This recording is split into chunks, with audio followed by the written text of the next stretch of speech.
Guys, it's Kelly from Yaya Simple Living. Welcome to my kitchen. Ta-da!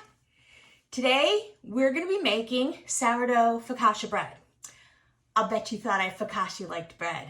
I did not. This is a super easy recipe. It's not like the loaves of sourdough that everybody has struggled with or a lot of people have struggled with. So for most sourdough recipes, you need a banneton, which is what this is. It's a basket to shape your bread. However, for this recipe, it's banneton from our kitchen. So what you're gonna need for this recipe is your sourdough starter. This is my starter. His name is Sir Isaac Gluten. And he's gotten a little excited. I fed him last night and he overflowed his jar, so I'll have to fix that. You're also gonna need some honey, some salt. I use Redmond's real salt. It's mined in Utah here in the United States. It still has all its minerals in it. It doesn't have any decaking agents or anti-caking agents. So it's good to use in canning and all of your recipes. And you're gonna need some flour. So I'm using for this recipe, I'm using flour from Wheat, Montana. It's all-purpose flour. So the flour I still use, but I'm not using it for this recipe. So bread flour has typically 12.3% protein, which helps to develop the glutens in the bread and the structure. Flour from Wheat, Montana, the all-purpose flour actually has 13.3% protein. So it's actually a higher protein than even bread flour. So I'm gonna be using that for this recipe. So I'm gonna go ahead and get everything together and we'll get started. Ta-da! Okay guys, so the first thing we're gonna do is we're gonna put our measuring cup. I'm using a big measuring cup, so that way I can see when it's doubled in size. We're gonna have our kitchen scale set to grams because we're gonna measure everything in grams. And the first thing we're going to need is, we're going to need anywhere between 50 and 70 grams of our sourdough starter. So this is Sir Isaac Gluten. He's very, very active. So I'm gonna measure him in here. And the more sourdough starter you use, the more sour your focaccia is, like the very sourdough bread. So this is 68 grams, so that's good. And then I still have quite a bit of sourdough starter left. So I'm gonna go ahead and just put that back in my refrigerator. Because I just fed him this morning. I generally keep my sourdough starter in the refrigerator in between feedings until I'm ready to use it.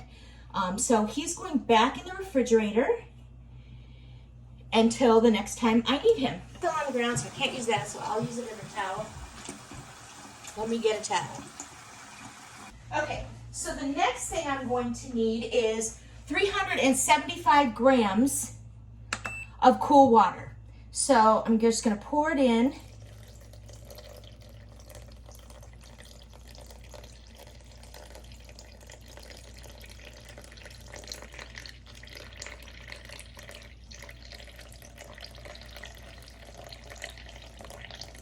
Up to 300. Uh-oh. Oh, I'm gonna need to get a little bit more here.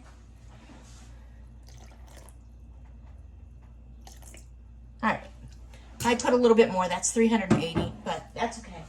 And then I'm going to need 20 grams of honey. Let me tear out my scale and measure the honey in there. Okay, and I also went over on that, but that's okay. So I'm just gonna whisk all this together, measure, stir it all together until it's all incorporated and the sourdough starter is not as lumpy in there. Okay. All right, that's good. So the next thing I'm gonna need is, I'm gonna have to mix in 500 grams of flour. And again, I'm using the all-purpose flour from Wheat, Montana that my good friend sent me. She grew up in Montana. She knows the way to my heart. She sent me 40 pounds of all-purpose flour for Christmas last year. So it was very much appreciated. And I'm actually down to my last 10 pounds of flour. Well, I have an unopened 10-pound bag. So we're gonna put all this in there. All right, and we're going to need 9 grams of salt. And I'm using the Redmond's Real Salt. This is mined in Utah, here in the United States. Whoops, let me. So it still has all the minerals in there. Okay, so that's all the ingredients that are going to go into the dough part of our focaccia bread. So I don't need my scale anymore, so let me get rid of that. And then I'm going to take my Danish whisk, and I'm just going to incorporate all the flour. So I just want to make sure that all the flour's in. You can use your hands for this. I just don't. So, and it's going to be a really, really wet, shaggy, sticky dough, and that's fine. So we're just going to mix it all up until it's all incorporated.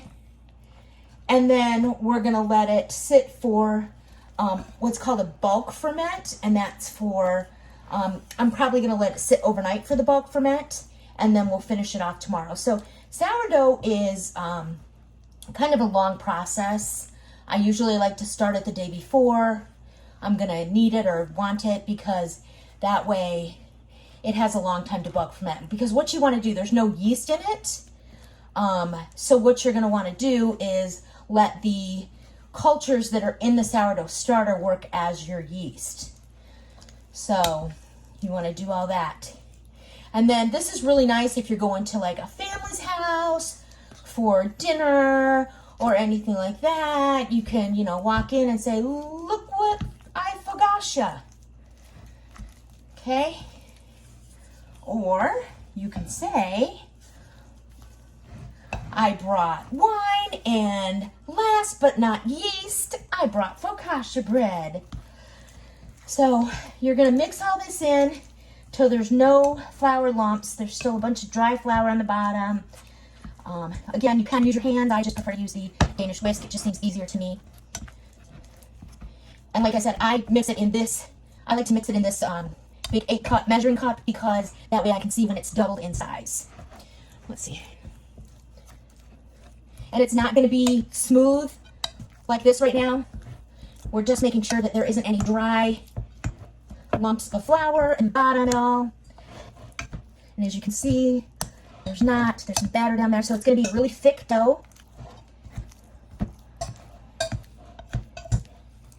All right, so I think this is good.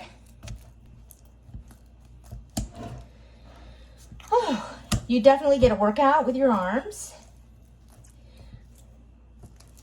But you can see all the gluten strands.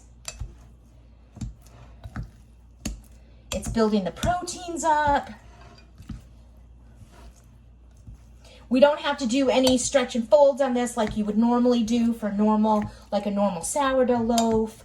We're gonna just put this aside. We're gonna put it in a warm place. Some people put it on top of the refrigerator, covered. Other people put it on like a heat mat, like for seed starting. I actually just put mine in my oven, turned off with the light on. And that's usually good enough. So this is what we've got. So I'm gonna go ahead and look, and I'm at the, if I can see this, I'm just at the 4-cup mark. So this is gonna double in size by tomorrow morning. So I'm gonna go ahead and I'm going to cover this up with a damp towel so that it doesn't dry out and get it, because if it dries out and gets a crust on the top, it will not double, it won't rise. Back in the morning and show you what it looks like. So it's the next morning and I have my pan here for my focaccia bread. I'll set that aside for a second. Here is the dough that we made last night. As you can see, it has gone from the 4 cups and filled this entire container. So it has definitely doubled in size. So what we're gonna do is I'm gonna set this aside for a minute. We're gonna take our olive oil and we're going to liberally grease our pan. And we want to use a lot of oil so that it doesn't stick. So I'm going to start with that now. And the only way to get in here is to get in here with your hands. So You want to get it up the sides. Okay. All right, then we're going to take our batter dough and we are going to just plop it in here. All right. The gluten is, okay. Sir Isaac Gluten is definitely doing his job here. He clearly is very happy. And then, so I want to make sure that both sides are oiled. So I'm going to pick it up and turn it over. All right. And then I'm just going to kind of move it around here and try and get it into the sides of the bowl. Okay. And it's possible I used a little bit too much oil, but this baby's definitely not going to be sticking. All right. So, yeah, I definitely used too much oil. So I'm going to get a spoon, actually. It's fun cooking in the kitchen with Yaya. You never know what you're going to get. This is, as you can see, this is a pretty hands-off recipe. So now we're just going to go ahead and we're going to cover this back up with our towel, and we're going to let it sit for 1 to 2 hours. Dampen to the towel. And now I'm just going to put it over my container, and it's going to sit here for 1 to 2 hours. And then we're going to come back and we're going to dimple it, and we're going to put the toppings that we're going to use on it, which today I'm thinking I'm going to use some fresh sliced tomatoes that I grew in my garden, some rosemary that I grew in my garden, and some garlic confit. So we'll come back and in just about an hour or 2 hours. I thought while we were waiting for our focaccia to rest and think about what it's done for an hour, I'm going to go ahead and get some of our toppings ready. So I went out and I got some rosemary from the garden. I'm going to take all these leaves off. Okay, and on this one, it's probably too much rosemary, but that's okay.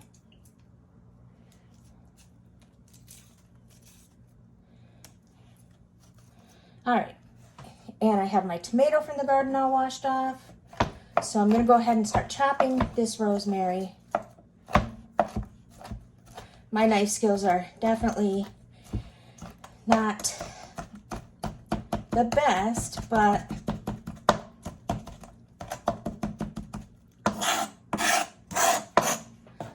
we do what we can, right? All right, so I'm gonna go ahead and get a little bowl and put this in.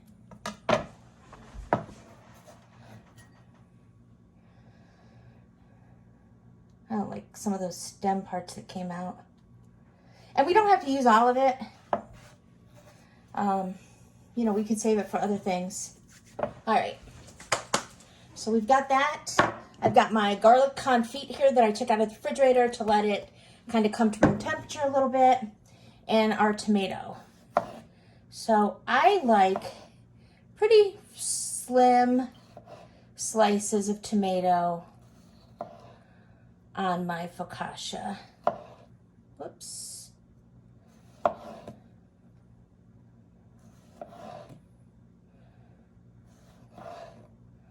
So we'll get that all sliced up. And we are ready to go.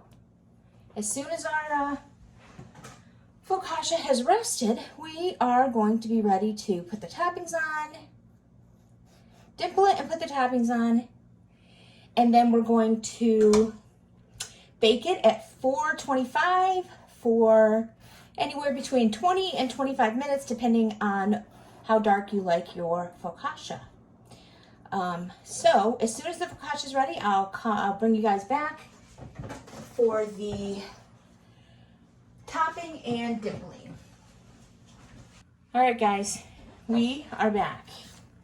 It's been a little over an hour, and here's our focaccia bread. So what we're going to do now is we're just going to go in and we're going to dimple it. So let me open up my garlic confit, just because I don't want to try and open it after I get my hands, because you have to use your hands here. So we're just going to go in there and we're gonna dimple it. And you can see all the air bubbles coming up. Oh, it's beautiful. All right, so this is doing exactly what it should do. Okay, so now we're just gonna go in and we're going to add our toppings. So I have some garlic confit here, which is basically garlic that has been poached. In this case, it's been poached in avocado oil, and it kind of roasts it and gives it a beautiful flavor. It infuses the oil with garlic. I mean, it is just delicious. So we're gonna do that, put some of that on there, and I love garlic. So I'm putting a lot on. I think that's probably good. And then I'm gonna put my tomato slices on.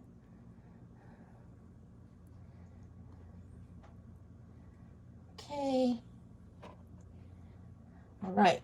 And I'm gonna go ahead and put my rosemary, sprinkle some rosemary on there.